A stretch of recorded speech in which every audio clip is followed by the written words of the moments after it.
At some point, you know, if you're going around the track in the car, you just feel comfortable and smooth and tidy and everything, you're probably not going to be fast enough. You know, I always say if the car feels like it's on rails, you're not fast. You know, the car needs to be moving around. In fact, you need to be a little bit comfortable with the car moving around and getting uncomfortable. So the car is moving and you feel like, I love this feeling of the car dancing on the limits. That's when you're really fast. Well, I think some drivers, you know, they get comfortable when the car is uncomfortable. You know, those are drivers that are usually pretty darn fast in the rain because the car is slipping and sliding and just dancing on that ragged edge, just on that very, very limit. And they love that. Other drivers, the car and everything needs to be comfortable for them to feel comfortable. And I'll tell you, in the end, they're probably not going to be as fast as those ones who just, they love the feeling of the car slipping and sliding and moving around. You know, there's some great examples of that today in IndyCar racing. You know, I watch Alexander Rossi. He loves having that car just dancing and moving and everything. And he's comfortable with the car being uncomfortable, and that's fast.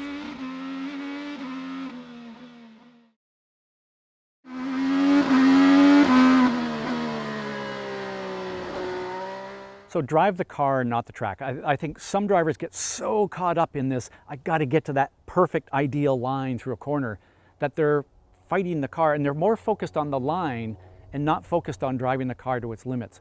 So when I say drive the car, I mean drive the car to its limits. And when you drive the car to its limits, it will tell you more about where the line should be. If we're caught up into driving the line because that's the line that you were taught to drive and that's what everybody else is driving, you're probably not focused enough on driving the car at the limit.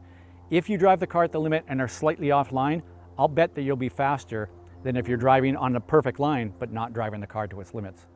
Sometimes we just got to drive where the grip is. You know, the ideal line might be the ideal line if the track surface was equal in terms of its grip level. But sometimes we know we have surface changes, we have camber, we have banking, we have elevation changes in the middle of a corner. So we have to adapt the line for where the grip is as well. And there are certain corners on some tracks where, you know, to use all the track on the entry of the corner, you're just driving more distance. So one of the great challenges, I think, of driving a race car quickly on a track is finding that right compromise between driving the straightest line as possible with the largest radius, but also the shortest distance.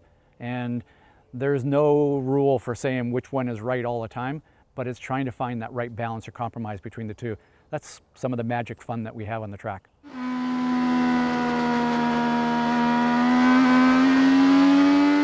Well, I think, you know, the old advice of the most important corner is the one that leads on the longest straightaway. It's pretty basic advice.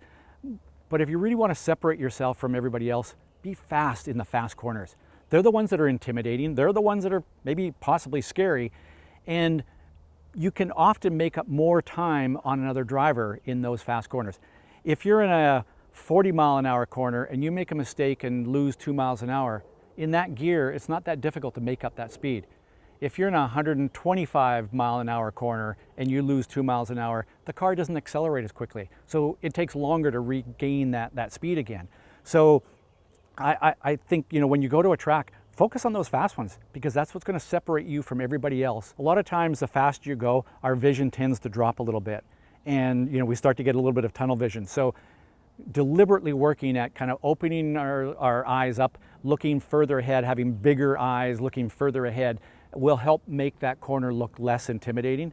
I think the other thing that we often do is as we try to gain speed in a fast corner, we tend to kind of compress all those, any kind of speed adjustment we do right into the corner. Now we're entering a fast corner, upsetting the balance of the car.